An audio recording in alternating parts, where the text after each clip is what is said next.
എല്ലാ വീട്ടിൽ നിന്നും LDF-ന് വോട്ടുകളുള്ള തെരഞ്ഞെടുപ്പാണ് ഈ തെരഞ്ഞെടുപ്പ് എന്ന് മനസ്സിലാക്കി ആ വീടുകളിൽ കയറി ചെന്ന് മടിയില്ലാതെ മറയില്ലാതെ വോട്ട് ചോദിക്കണം. നമുക്ക് ഒരുമിച്ച് ജയിക്കാൻ, ഈ നാടിന് ജയിക്കാൻ വേണ്ടിയുള്ള തെരഞ്ഞെടുപ്പിന്റെ പോരാട്ടമാണ് നമ്മൾ നടത്തുന്നത്. പാലക്കാട് നിയമസഭാ മണ്ഡലത്തിൽ വലിയ മുന്നേറ്റങ്ങൾ സൃഷ്ടിച്ചുകൊണ്ടാണ് പി സരിൻ മുന്നേറിക്കൊണ്ടിരിക്കുന്നത്. പലപ്പോഴും ഇടതുപക്ഷത്തിന് ഒരു സാധ്യതയുമില്ലെന്ന് പറഞ്ഞെടുത്തൊന്നും പി സരിൻ ഇപ്പോൾ ഇടതുപക്ഷത്തിന് സാധ്യതയുള്ള നിലയിലേക്ക് മാറ്റിയിരിക്കുകയാണ്. ഏറ്റവും കൂടുതൽ മികച്ച സാധ്യതയുള്ള സ്ഥാനാർത്ഥികളിലൊന്നായി സരിൻ മാറിയിരിക്കുകയാണ്. അവിടെ LDF-ന്റെ ചിട്ടയ പ്രവർത്തനവും പി സരിൻ്റെ വ്യക്തമായൊരു മുന്നേറ്റവുമാണ് അതിന് സാധിച്ചത്. വ്യക്തമായിട്ട് ഓരോ ബൂത്തിലും പോയി ജനങ്ങളെ കണ്ട് വോട്ടഭ്യർത്ഥിക്കുകയാണ് പി സരിൻ പാലക്കാട്. പി സരിൻ്റെ വാക്കുകൾ നമുക്കൊന്ന് കേൾക്കാം.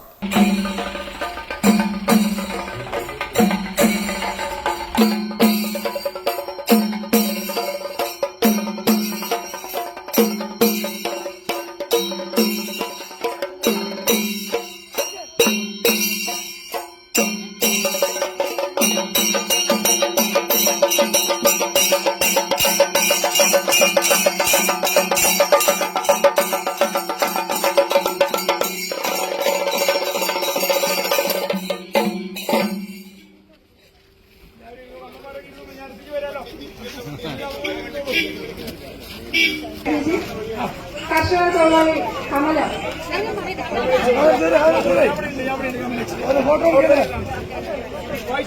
തൊഴിലുറപ്പ് പ്രഭിജ DYFI സിന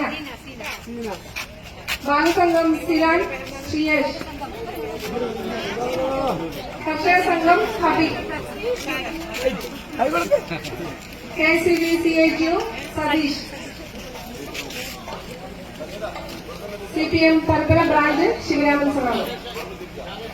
ഇവിടെ വന്ന് കാണാൻ പറ്റി തൊഴിലുറപ്പ് തൊഴിലാളികളൊക്കെ പലരും ഫീൽഡിലാണ്. ഈ സമയത്ത് കുട്ടികളെ സ്കൂളിലാണ്, മറ്റുള്ളവര് ജോലി തിരക്കിലാണ്.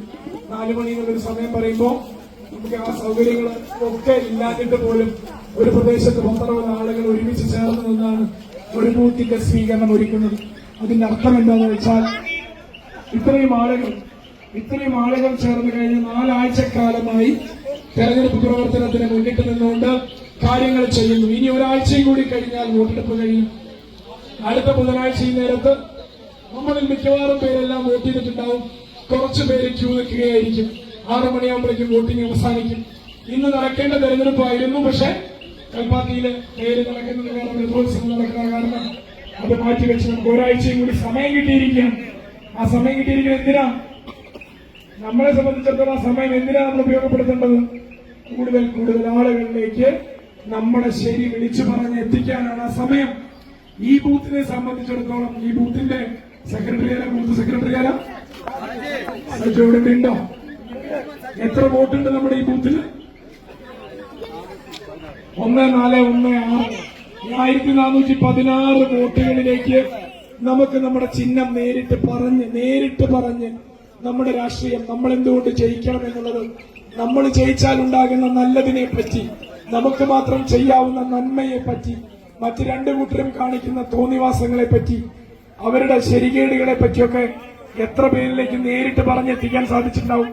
ഏറിയാൽ ഒരു 1000 പേർ. അപ്പോഴും 416 പേര് ഇനിയും ബാക്കിയാ. ഇവരെയൊക്കെ ചെന്ന് കാണാൻ നിങ്ങളൊക്കെ തന്നെയാണുള്ളത്. ഈ 416 മനുഷ്യർക്കും ഒരേ വിലയാണ്, അല്ലേ? ആരും വലുതുമല്ല, ആരും ചെറുതുമല്ല എന്നുള്ള നമ്മുടെ രാഷ്ട്രീയം.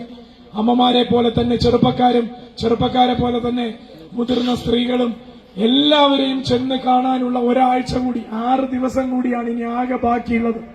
ആ 6 ദിവസം കൊണ്ട് നമ്മുടെ ചിഹ്നം എല്ലാവരുടെയും മനസ്സിലെത്തിയോ എന്ന് നമുക്ക് ഒന്നുകൂടി ഉറപ്പിക്കണം. എല്ലാവരുടെ മനസ്സിലും ചിഹ്നം എത്തിയോ? തെരഞ്ഞെടുക്കാൻ പോകുന്നത് ഈ ചിഹ്നല്ലേ? തിരയാൻ പോകുന്നത് ഈ ചിഹ്നല്ലേ? വോട്ടിംഗ് മെഷീനിൽ പോയിട്ട്, അപ്പൊ അടുത്ത 13-ാം തീയതി ബൂത്തിൽ പോയിട്ട് നമ്മൾ എന്താണ് തിരയുക? എനിക്കൊന്ന് പറഞ്ഞുതരൂ, എന്താ തിരയുക? നമ്മൾ പോയിട്ട് തിരയില്ലോ, ഇതെവിടെ ഇരിക്കണെന്ന്, അതെന്താ തിരയുക? ആ, അമ്മയ്ക്കറിയാം, കണ്ടോ? ഡോക്ടർ കഴുത്തിൽ നോക്കണ കുഴൽ എവിടെയായിരിക്കണം ആ ചിഹ്നത്തിലേന്ന് നോക്കും, അല്ലേ? ആ, അമ്മയ്ക്ക് ഓപ്പറേഷൻ ഒക്കെ കഴിഞ്ഞ, അപ്പൊ അത് കാരണം എല്ലാം അറിയാം ഡോക്ടർമാരെ പറ്റിയിട്ട്. അപ്പൊ ഡോക്ടർ കഴുത്തിൽ നോക്കണ കുഴല് നമ്മുടെ ചിഹ്നം എങ്ങനെയാണെന്ന് നിങ്ങൾക്ക് അറിയാം. എങ്ങനെയാ? ആ കുഴലിലെ 2 അറ്റം ഇങ്ങനെ വളച്ചിങ്ങനെ പിടിച്ചിട്ടുള്ളതാ, ഇങ്ങനെ തൂക്കി പിടിച്ചിട്ടുള്ളതല്ല. വീണ്ടും മനസ്സിൽ പതിയണ പോലെ എല്ലാ അമ്മമാരുടെ മനസ്സിലും എത്തണം. ഇനി എല്ലാ വോട്ടർമാരുടെ അടുത്തും എത്തണം. അവരുടെ രാഷ്ട്രീയം എന്തോ ആയിക്കോട്ടെ, അവരാർക്കോ വോട്ട് ചെയ്ത് വരുന്നതായിക്കോട്ടെ, മുമ്പ് നമ്മുടെ കൂടെ അനുഭാവം ഇല്ലാത്തിരുന്നു എന്നുള്ളതുകൊണ്ട് നമ്മൾ അവരെ മാറ്റി നിർത്തണോ? വേണ്ട, അവരെ ചേർത്ത് പിടിക്കണ്ടേ? ഇത്തവണ അവര് നമുക്ക് വോട്ട് ചെയ്യും, നാളെ അവര് നമ്മുടെ കൂടെയും വരും. അങ്ങനെ എല്ലാ വോട്ടർമാരോടും നമ്മൾ ചെന്ന് കണ്ട് പറയണം, ഒരു വീട് പോലും വിട്ടുപോകരുത്. അത് കോൺഗ്രസിന്റെ വീടാ, അത് BJPയുടെ വീടാ, അങ്ങനെ ഒരു വീടില്ല. എല്ലാ വീട്ടിൽ നിന്നും LDFന് വോട്ടുകളുള്ള തെരഞ്ഞെടുപ്പാണ് ഈ തെരഞ്ഞെടുപ്പ് എന്ന് മനസ്സിലാക്കി ആ വീടുകളിൽ കയറി ചെന്ന് മടിയില്ലാതെ മറയില്ലാതെ വോട്ട് ചോദിക്കണം. നമുക്ക് ഒരുമിച്ച് ജയിക്കാൻ, ഈ നാടിന് ജയിക്കാൻ വേണ്ടിയുള്ള തെരഞ്ഞെടുപ്പിന്റെ പോരാട്ടമാണ് നമ്മൾ നടത്തുന്നത്. തോൽക്കാൻ നമുക്ക് മനസ്സില്ല എന്ന് പറഞ്ഞുകൊണ്ട് 1416 വോട്ടുകളിലേക്കും പടർന്നു കയറി 1000 വോട്ടുകൾ നമുക്ക് അനുകൂലമാക്കാൻ പറ്റോ പറ്റില്ലേ എന്ന് നിങ്ങൾ 6 ദിവസം കൊണ്ട് ഉറപ്പിക്കണം. ഓക്കെ, പൊക്കോട്ടെ. നമുക്കൊരു ഫോട്ടോ ഒക്കെ എടുത്തിട്ട് നമുക്ക് അങ്ങോട്ട് പോവാം.